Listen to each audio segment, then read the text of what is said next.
Also, I'm going to start doing next month. Next month, because I think I'm not really at a point. The next couple lessons in Exodus is after this one, after we get through with this, is talking about the laws. So I think what we're going to attempt to do on two of the Wednesdays, we're going to go over Bible Discovery Hour. Then the other two, we're going to jump back into Exodus, and we're going to kind of flip flop. So I get with Sister Sim and find out which two Wednesdays she wants. All right, and if she can't make it, I will teach it just like we normally do for Sunday school. But one of them probably, let's just say the first and third Wednesdays each month will be our Bible Discovery Hour Wednesday on Brother McChapel, if you're okay with that, as the superintendent. And the second and fourth we will do um, just our regular Exodus or whatever other Bible study. Because the original plan was when we moved the services to 9 a.m. Wednesdays would be our Bible Discovery Hour, but the Exodus experience got so good and we just it kept, as Oprah said, it kept getting gooder and gooder.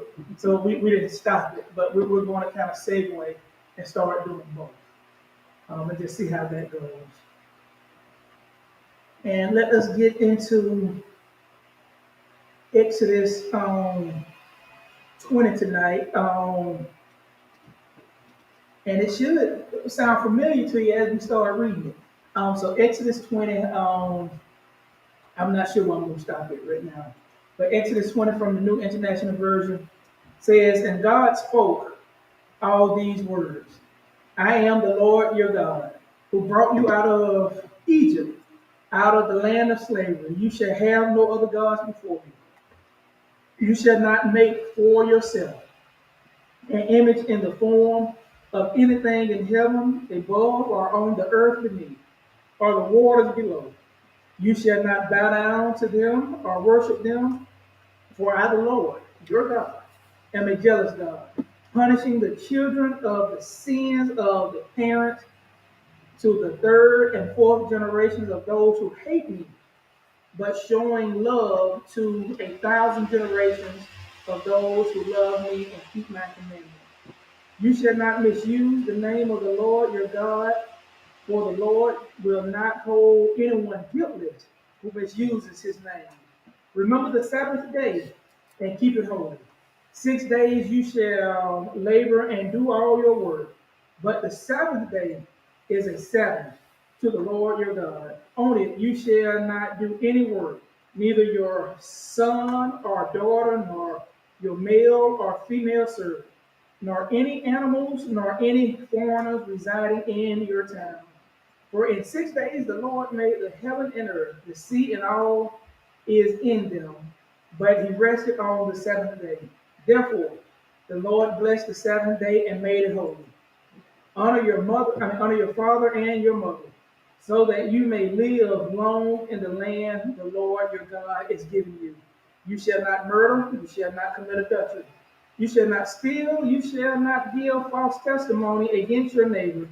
You shall not covet your neighbor's house, you shall not covet your neighbor's wife, or his male or his female servant, his ox or donkey, or anything that belongs to your neighbor.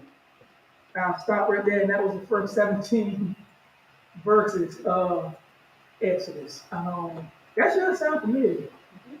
As an AME, that should sound very familiar. It's the Decalogue. Uh, it's the full Decalogue, not the bridge, not the summary. It is the full um, Decalogue. So let's put this in perspective tonight, because I kind of want to walk through it itself. I think it's kind of self-explanatory, but we're gonna walk through it.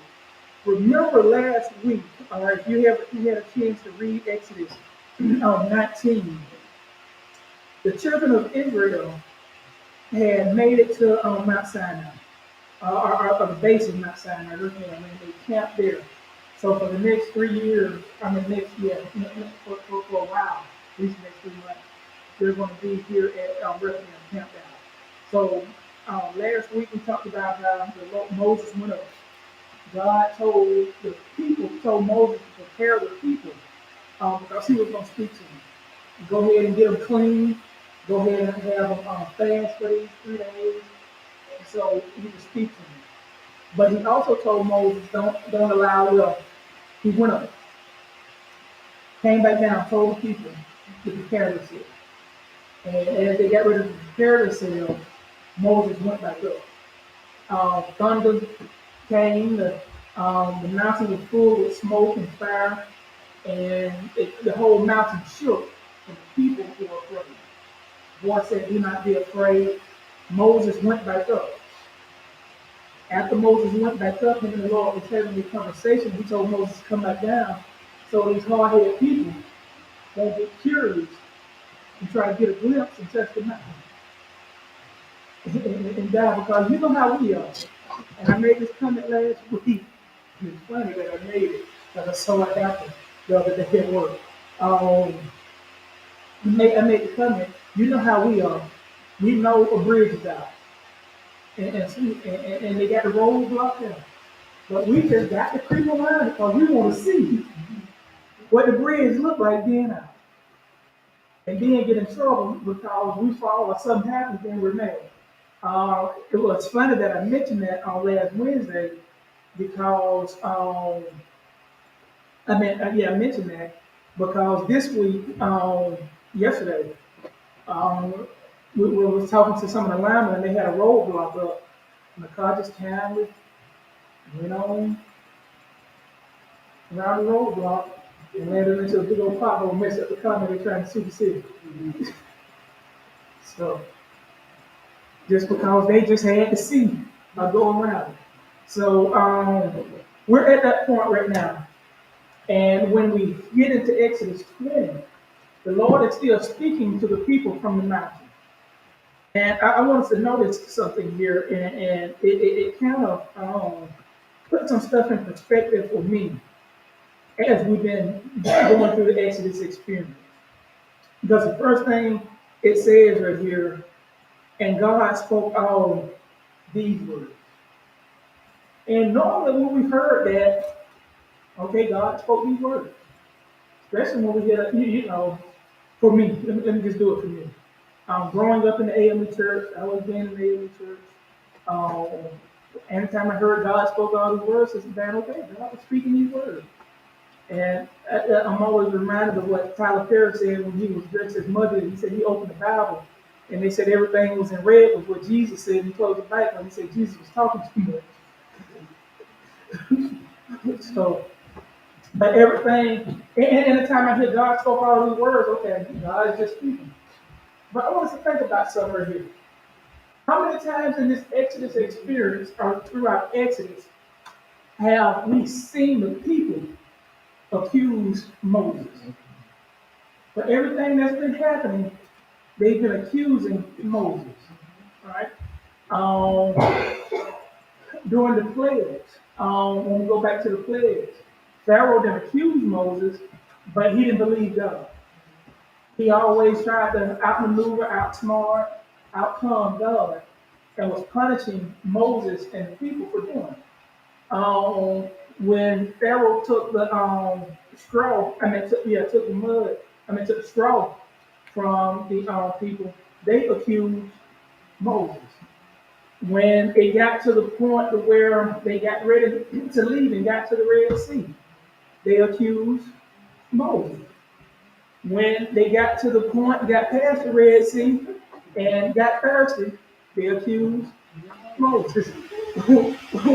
when they got hungry, and felt like they was about to die, they accused Moses. And then didn't have no intention of doing what he said. Because remember when the manna came raining down, Moses told them exactly what God said. And what you remember that section where it said, and they didn't have no intention of listening, because who was telling them this? Moses. All right. So every step of the way, we see them differing against Moses. They're not having the intention to listen to what Moses said. Even at the point, they got to the point where they said to Moses, we're not going up against God. We're going up against you. Because you the one brought us out here. We could have been stayed over in Egypt and died. Wouldn't have nothing else greater than Egypt. You the one brought us here, ain't God. We ain't heard from God. God ain't told us that. God been talking to you. So it's been you, Moses, that's causing all these problems. It's you, Moses, causing all these things. And God spoke all these words. Puts it in a bit of perspective now, because everything that they were doing, they were blaming Moses. I ain't got nothing against God, but God ain't spoke to me. You know how it's funny. And y'all heard me make this joke. Somebody come up to you and say, well, you know, the Lord told me to tell you. The Lord ain't told me that. The Lord don't remember. He know my address. Matter of fact, he the one gave me the address. So it's to the point now, and when I read that this morning, when I was sitting in the office kind of looking over scripture, that light bulb came on and I said, wow, I got a new perspective. And God spoke all these words now because God was going to tell them something, and He wanted them to hear it from the horse's mouth. He didn't want Moses to have to go and reinterpret it, because even though when we see Moses say it word for word, everything God told him, when he went to Pharaoh, word for word. When God told him to throw out the cane, or the staff, and pick it back up, gave him all the instructions, he did it word for word, didn't deviate. But he was still getting all the blame. So God is doing his part right here. Let me speak to him, because I want them to hear it from you. How many times have we heard something, and the first thing we say, I want to see it or hear it for myself? But guess what? They ain't got no excuse. Because God is telling them for Himself or Him. And God spoke all these words. And God spoke all these words. And when we look at these Ten Commandments, these Ten Commandments are not law. They're not a law. They're moral obligations that we should abide by. Because if you just happen to glance over,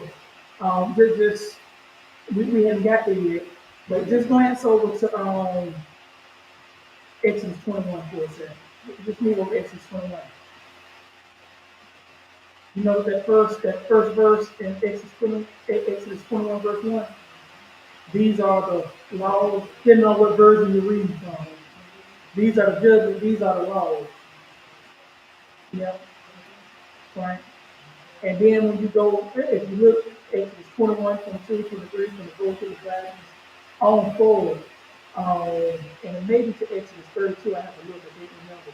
He's giving guidelines and laws that they're supposed to live by. Right? He's giving us the moral, I want to say moral laws, but the moral instructions that we're supposed to live by before he even gave a law. Moral instruction, right? Before he even told any kind of law. So if you can live by this moral conduct, the law said you shouldn't have to worry about the law. When you look at the Pharisees and Sadducees, it wasn't the commandment that they was trying to get people on. It was the what? Law that they're trying to get people on. And I watched this, me and Sister Linda had this conversation on the way home. And it just dawned on me. We were just having a conversation about different doctrine and discipline of the different churches, different views and all of that. Some congregations, some churches don't think women should wear pants. Right? Don't think women should be the pants.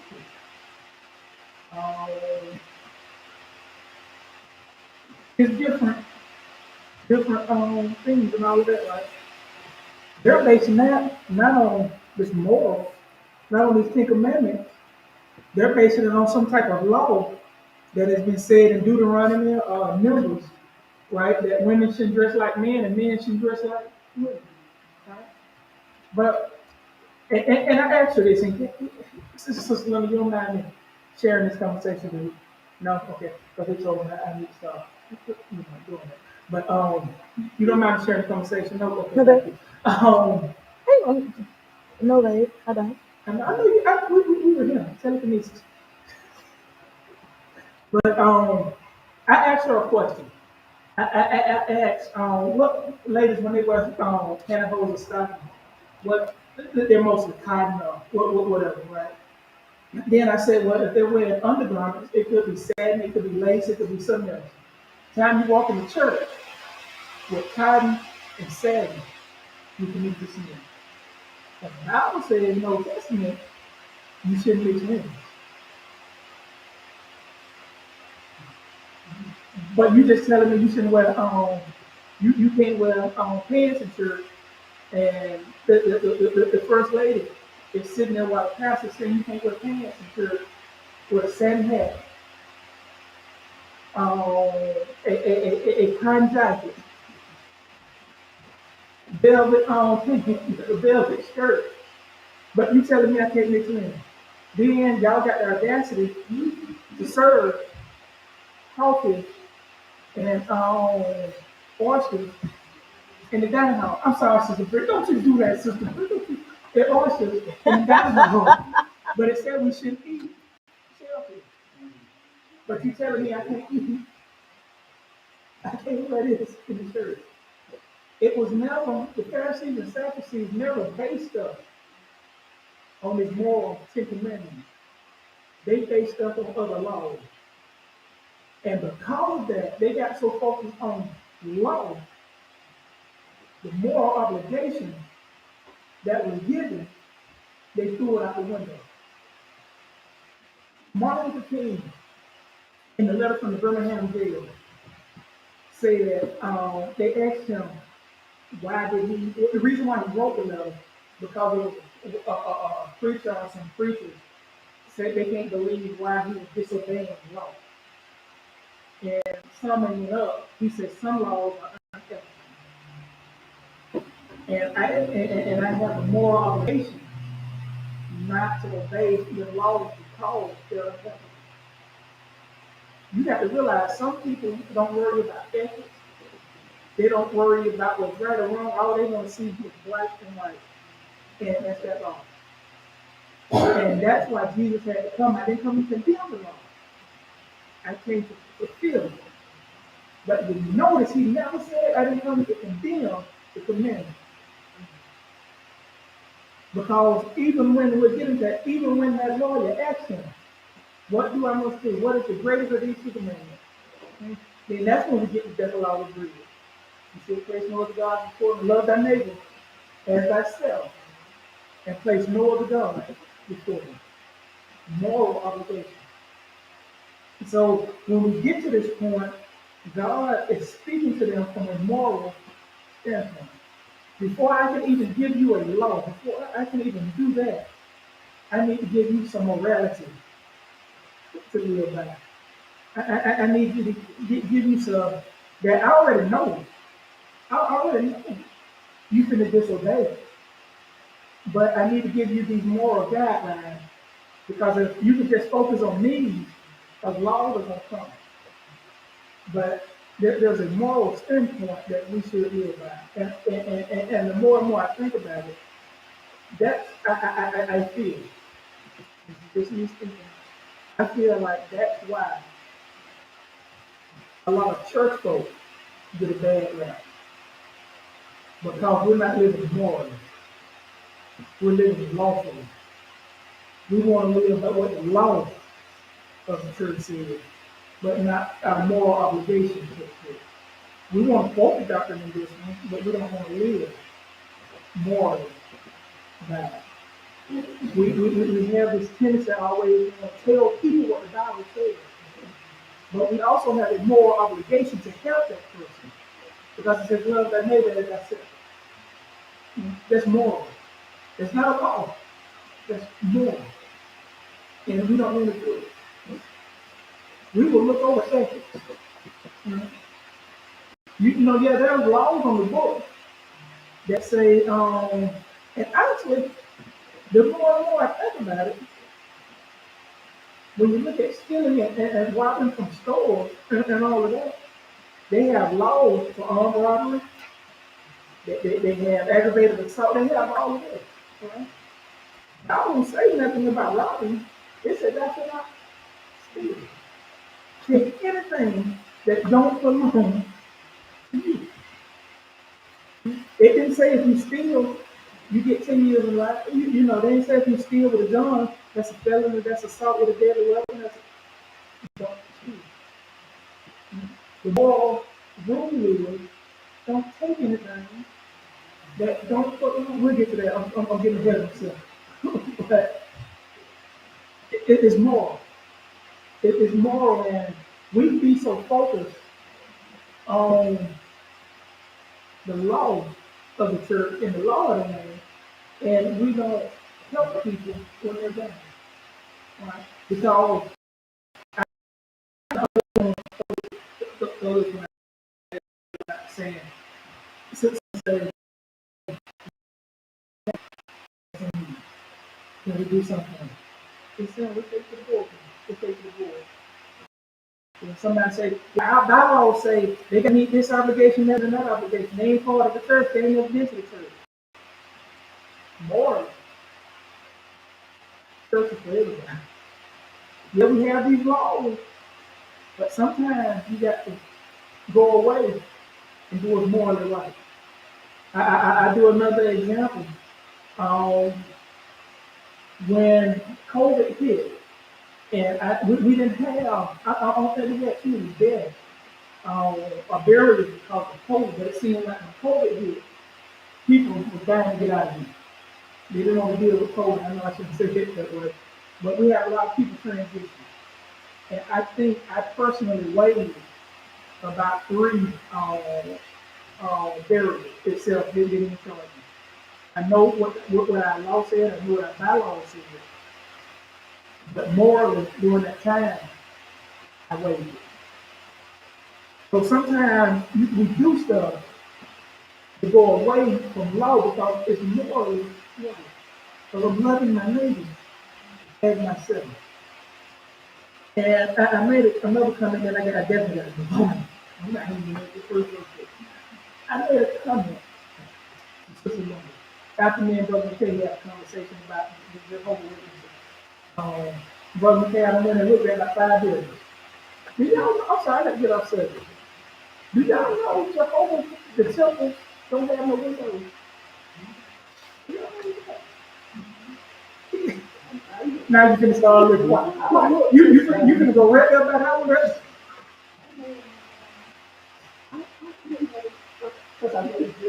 Right. Yeah. I got to start looking. But they don't. But that ain't the what I'm getting at. Oh, other thing. Have you ever been to one of the funerals? I went to one and it's spooky because you do the funeral. I said it's spooky. It gave me something to talk about and make other people about. But when you view the body, when you view it in the back. They'll leave the body in the back, and you come up and he's sitting, looking at the pastor, looking at the preacher, doing the eulogy, and the body is in the back. But it just felt different. And me being the crazy person I am, I was hoping some fall in the back. I'm sorry, but no, it's what it is.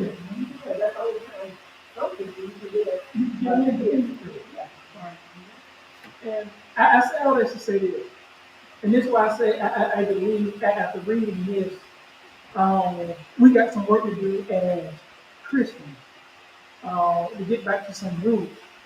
Because I always said it's church folks, but me and Sister Linda and Bangor, if you go 84, there's a temple there. I can when we leave here. They have services on Wednesday too. And the leave here is what, 7:30, 8 o'clock or something? I mean, this time, you know what I said right there? It's about 9:30 Eastern time. It's packed. Every week.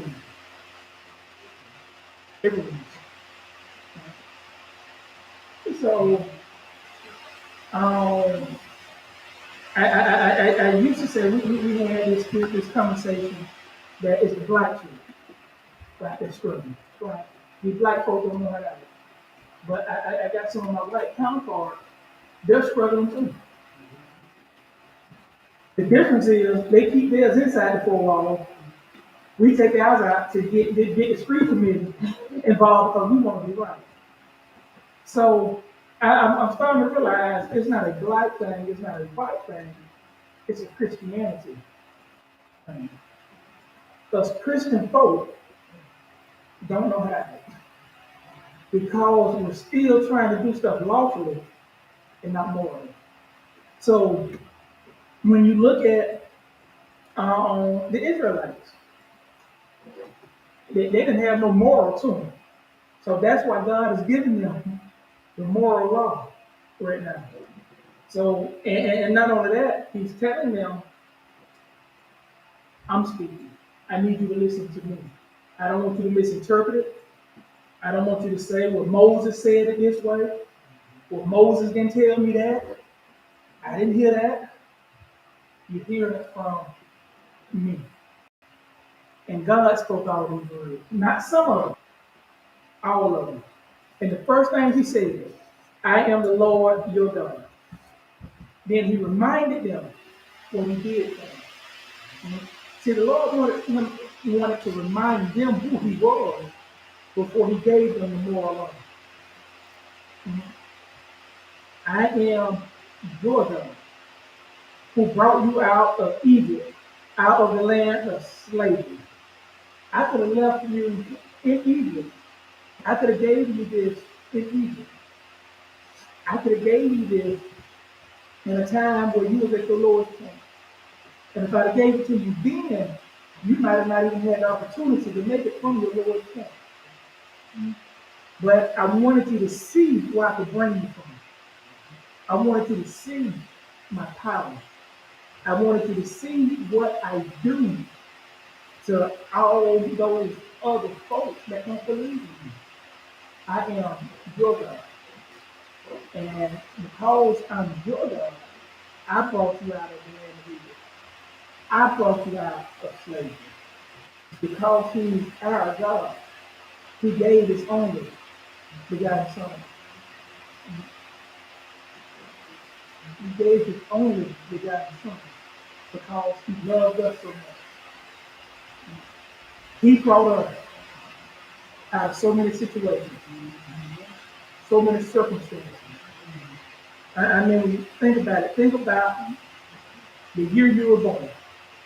Don't think about that. Just think about the year you were born and where we are now. He brought you that far. Then if you take your age and multiply it by 365, that's how many days the Lord has kept you. That's how many days the Lord has brought you. It gives you a different perspective if you look at it that way. I don't even want to know the number. But anyway, that's how many days He has kept you. That's how many. The Lord, your God, brought them out of Egypt, brought them out of the land of slavery. So I'm going to make this a little personal tonight. I am the Lord, your God. I want you to think about them days. Think about your situations that you've been through. Right? And when you repeat that, I am the Lord, your God, who brought you out of whatever situation it was, whatever you want to place in there. All right? You shall have no other God before me. It's very personal, right? And I think that's what I'm going to start going when I'm not preaching and teaching.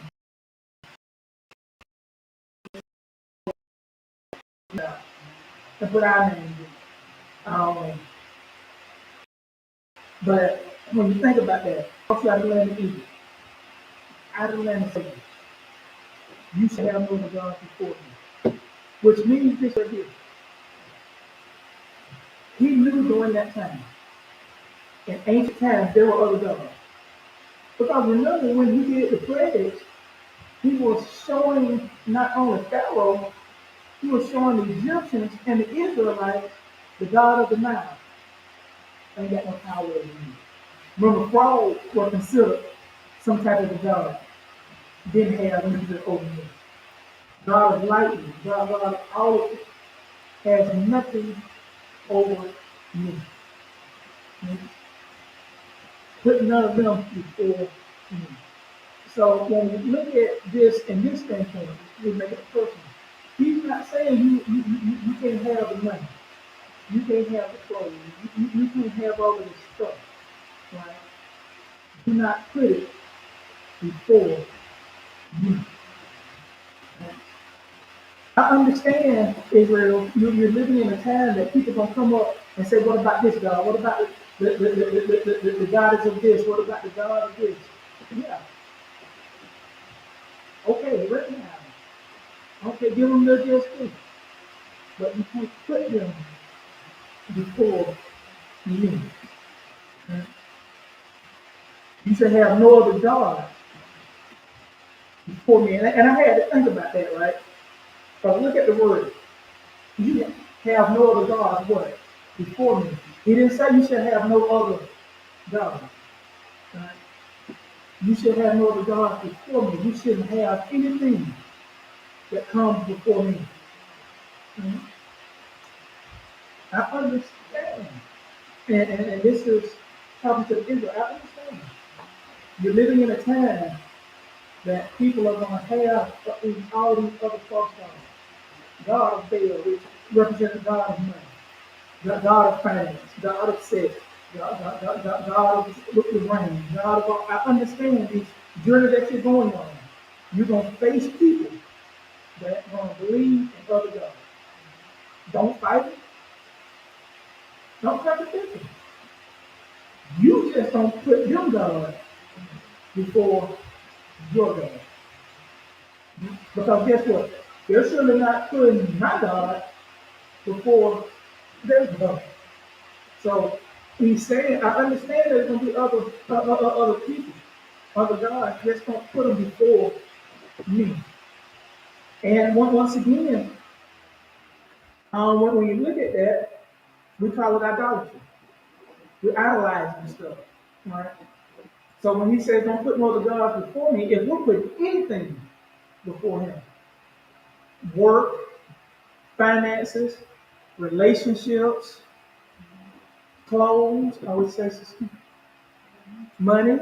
If we even put ourselves, because we look so good that day that we can't go to church because it's raining and I just got my hair did.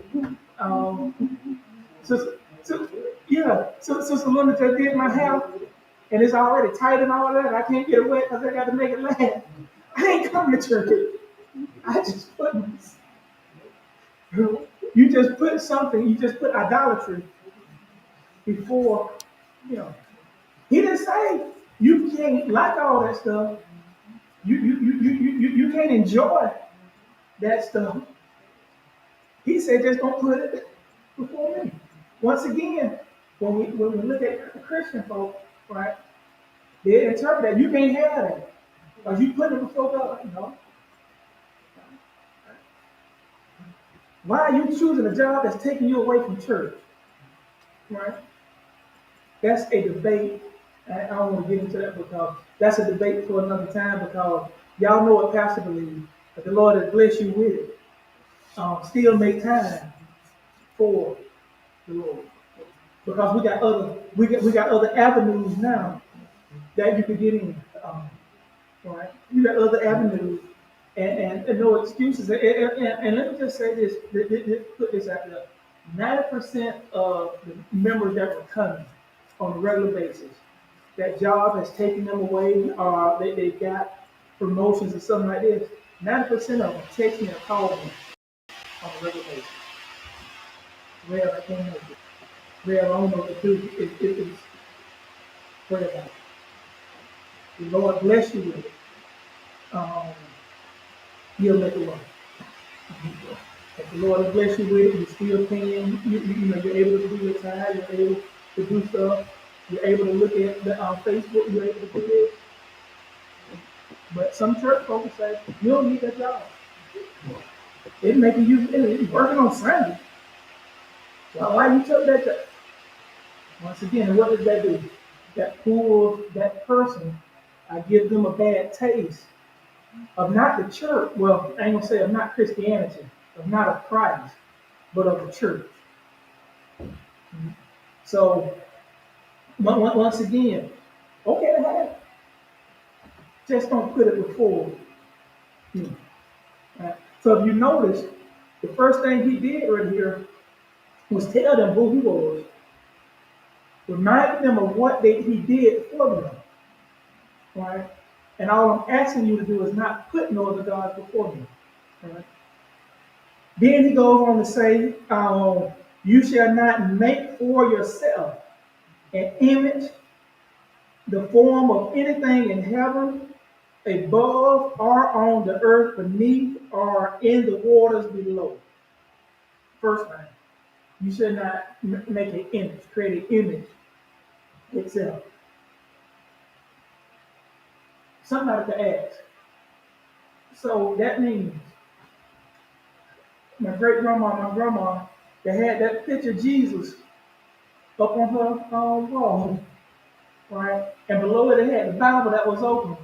She was seeing it because she created the image. No, no. Mm-mm. Even though you can touch it, you knew not to touch it, because you'll get knocked out. Grandma, you worshiping that thing? No, she ain't worshiping. She was just showing a form of respect. Like she wanted a picture of her God, of her Jesus. Just like she got a picture of her baby. I tell people, if you ever walk into my great grandma, my grandmother's house, my mom, she has a painting of me when I was a baby. And she would not let, she won't even let me get this. Yet alone touch it. All right? It's because she treasures, that's a treasured item. Right? But she's not putting that picture before God. So when we hear this, the Lord is telling them, don't, for one, you can't create an image of me. And let's not even talk about Jesus right now. Because the Bible gave a description of what Jesus was like. They didn't never give no description of what God looked like. So how can you create an image of me and you don't even know how I look? Because I've never told you I look like, as a matter of fact, I don't have an appearance. I'm whatever I am. Because remember what he told Moses. Who sent me? I am that I am. So you can't even create an image of me if you don't even know how I look. So don't even try to do it and say this is God. It ain't gonna work. But you don't know. So don't create a image. Don't make for yourself an image in the form of anything. Watch this. Of anything in heaven. Anything in heaven. Above are the earth beneath, are the waters below. Don't do it. Then somebody will say, well, why? Why not do it? Because that's my artistic creativity. All right? He answers that in this right here. This is why you shouldn't do it. I'm not telling you shall not bow down to them or worship them, for I, the Lord, your God, am a jealous God. So, once again, you got to add both of them together. You shall not make any, you shall not make for yourself any image in the form of anything in heaven or above or on the earth beneath or in the water below. You shall not bow down to them. Right? You shall not serve them. You shall not worship them. Some people, some religions worship statues. Some religions worship people. The Lord is saying you should not create an image of anything and bow down to that image, worship that image. For one, you don't know how I look. And watch this. Even if you had a picture of Jesus there, and you worship that picture more than you worship me, you just did something wrong. Bow down to him. Now, some people say, well, we bow and reference for respect on some stuff. And you see these movies and all of that when these kings and emperors come, people get on their knees and all of that and bow down to them. I got a problem. President come, president of leg ain't bowing down. Honor, but I get on my knees for him. Barely gonna get on my knees trying to choose because I feel I'm bowing down to somebody that I shouldn't bow down to. Only person I should bow for is my Lord and Savior. Only person I should get on my knees for is my Lord and Savior. So don't do it. But you got to remember during this time who he's talking to, the Israelites. When Pharaoh walked in, what did they do? They bowed down. When they had these golden images and all of that, when it came through, they bowed down. Okay? I don't remember even, and I have to go back and look, even when the ark came through, he didn't make people bow. He just told them that only the priests could touch it. Yeah. So don't create this. But then he tells them, for the Lord your God am a jealous God, punishing the children for their sins of the parents to the third and fourth generation of those who hate you. I need to stop right here again and say that when we look at that, I'm a jealous God. You create these images. If you worship any other gods before me, you bow down to them. If you do anything, I'm jealous. I'm a very jealous person. And I'm going to admit to you, I'm jealous right now. And I'm going to tell you what I'm going to do. I'm not going to only punish you. I'm going to punish the third and fourth generation. So in other words, I'm going to punish you. I'm going to punish your children. I'm going to punish their children. And I'm going to punish their children. Third and fourth generation. Third and fourth generation. But this is the key of those who hate me. Of those who hate me. You know how we talk about generational curses? That curse could be broken just because mom didn't believe in well, I'm afraid because it's four generations. Just because great grandma and granddad didn't believe in God, don't believe my great grandma did. Love, curse was broken. Right? Just because great granddad Hatfield and great granddad McCoy couldn't get along and start to feud, it could have been broke a long time. But because granddad told me not to like this person, I don't like him. And the hatred continues. And the reason why I said it because look at this. Because he puts a but in there. But show love to 1,000 generations for those who love me and keep my commandments. Right? See the generations, the household that don't believe in me. The household that told the kids and all of that I don't believe in me, does everything contrary to what I'm trying to tell them, they're gonna have a hard time. Because why? The parents are spewing hate. And it's gonna be harder for them to break it. But the one that's teaching love over them, they're gonna have an easier time. So remember that train up a child in the way you want him and he will not depart from you. We always say that, right? We always say that, right? But what about the person? Well, let me do it this way. Our past president trained up his children in the way he wanted them to go. President Trump trained up his children in the way he wanted them to go. The Bible said it, right? Train up a child in the way you want him to go. Mhm.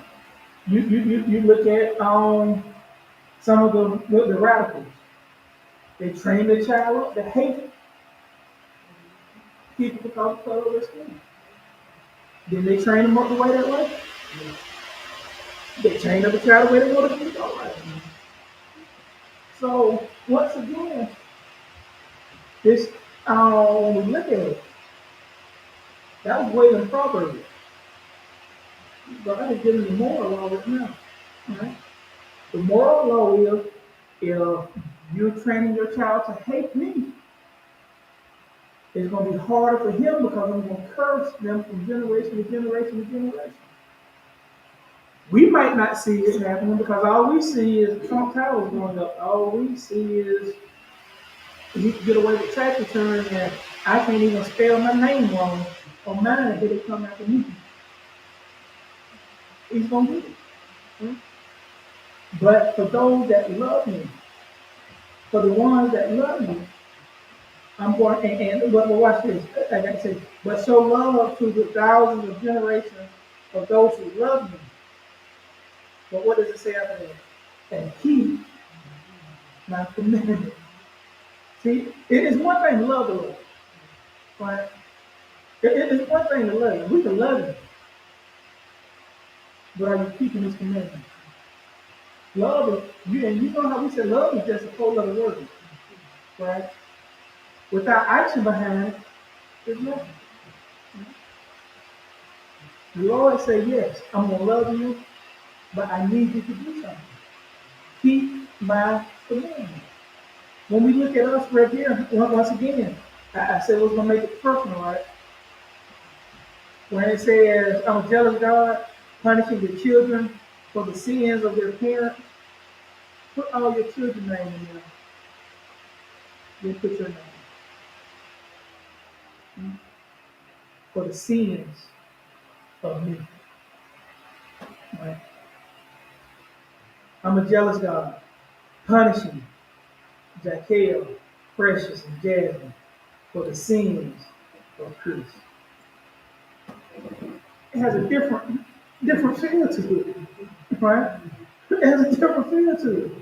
Because the last thing we want as parents is our children to suffer, right? The last thing we want as parents is something to happen to our children.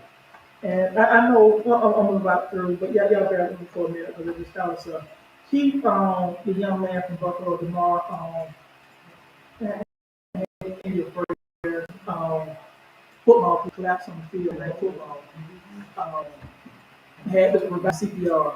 Had to perform CPR on at the field. Then when they got into the hospital, it coded again. And the reason why I say that is his mom, uncle, family was in the stand because he was 2 hours away from home. I mean, he plays in what they're playing in Cincinnati, and he's 2 hours away from home. And to be cheering and to see your child collapse and have CPR formed on him, and it's just like the thing that I get back to this as parents, we don't do nothing to happen to our children, right? Especially if we can prevent it, right? This is something you can prevent. But a lot of parents are still like the acting fool. A lot of parents don't even show up to church. Right? And like our parents were, and our great parents, they might not went to church, but you was there. And just because they went there when church started, you better been there because you don't know if they were gonna show up. They might show up. They might show up doing the same. They might not show up to the benediction. You better been there the whole service. Mhm. Because they wanted to break that generational curse. And watch this. Let me add this to our thought. How many of us have that we went and picked up, or your parents went and picked up of kids, because their parents didn't go to church, but they went and picked them up. Some of us are in church right now, and our parents never stepped foot in the church, but somebody, Mr. So and so or Miss So and so, came and picked us up and took us to church. Took us to church Sunday school because they were breaking the generational sinful curse. But the Lord is telling them, when we look at these commandments, y'all bear with me. When we look at these commandments, I'm the Lord your God. I showed you and told you where I brought you from. So because of this, all I'm asking you to do is don't put no other God before me. I'm not telling you not to have no other gods. I'm not telling you not to have this stuff. I'm just actually telling you not to put them before me. Don't create anything in an image that you think look like me because you don't know how I look. I haven't showed you, man. I haven't showed nobody this, so don't try to do it. And then don't bow down to me. So even if you create something, don't bow down to it. Don't worship it because I'm a jealous God. And I'm going to punish not only you, 4 generations after that, of people that hate me. I'm going to place generational curses because of you. But those that love me, I'm going to show love. And as long as they keep my commandments, as long as they keep my commandments, you shall not misuse the name of your God, the Lord, in vain. You should not misuse, and the new comment, the King James, you should not use the Lord your God name in vain. For you shall not misuse the name of the Lord your God. For the Lord will not hold anyone guiltless who misuse his name. Lord knows my heart.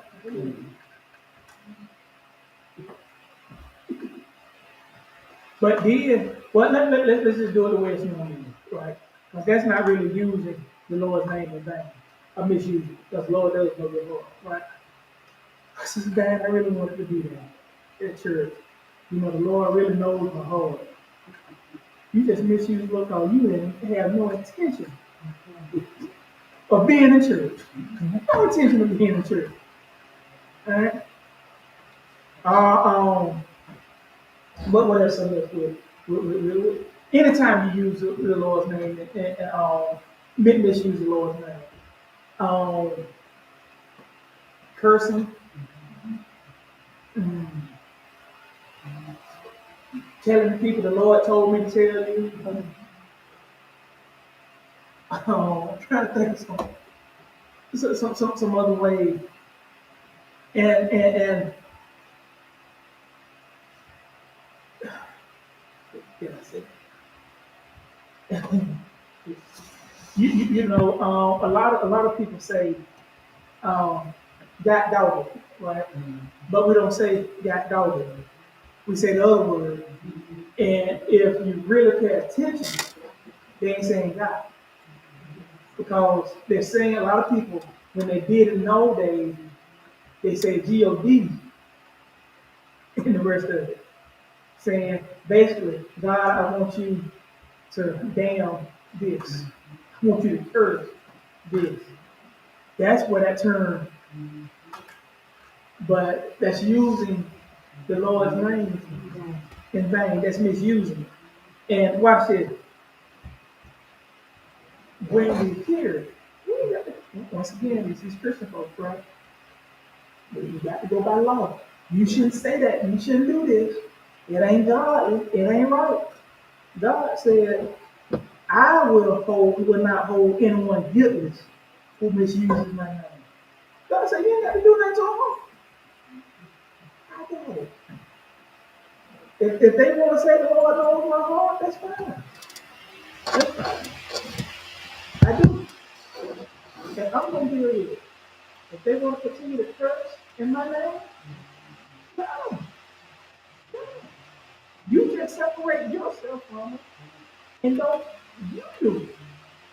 Because then, not only I got to hold you accountable, hold them accountable, I got to hold you too. And guess what? Can we back up for a second? Because now you're showing hate. And you have a little child that's coming up, that's personal, that's seeing everything that you see. So now not only do I got to punish you, I got to get this one too. We closing out. I'm gonna start with it. Y'all remind me. I got to start back on 8th, about the 7th day. But I want to leave it with this, with that thought right there. How many times have you seen your children in stores, especially packing food, and then the parents? I said, you can have girls in this store. They're probably doing it because they see you doing it. See and hear you doing it. We got to realize God said there's an ethical law we need to follow. He's telling the children, this is what I need you to follow with me. I'm not giving you no law. I'm not telling you how you should treat Hebrew service. I'm not telling you how you should mix in, and I'm not telling you how you should do the altars. I'm not telling you all this sort of stuff that I'm going to get to later. I'm just telling you, do not put other gods before me. I'm just telling you, don't create no image. Right? Which what do they do later on down the line? Crazy how Moses is going through. Right? Which, and y'all can hear me say when we get to that point, God spoke all these words. So even if Moses, when Moses left them, and that's what I say, even when Moses left them to go, when they went into the promised land, because God already knew Moses wasn't going to make it. So God is speaking to them. So even when you pass it on to generation, I was speaking to you. Moses and everybody else spoke about law.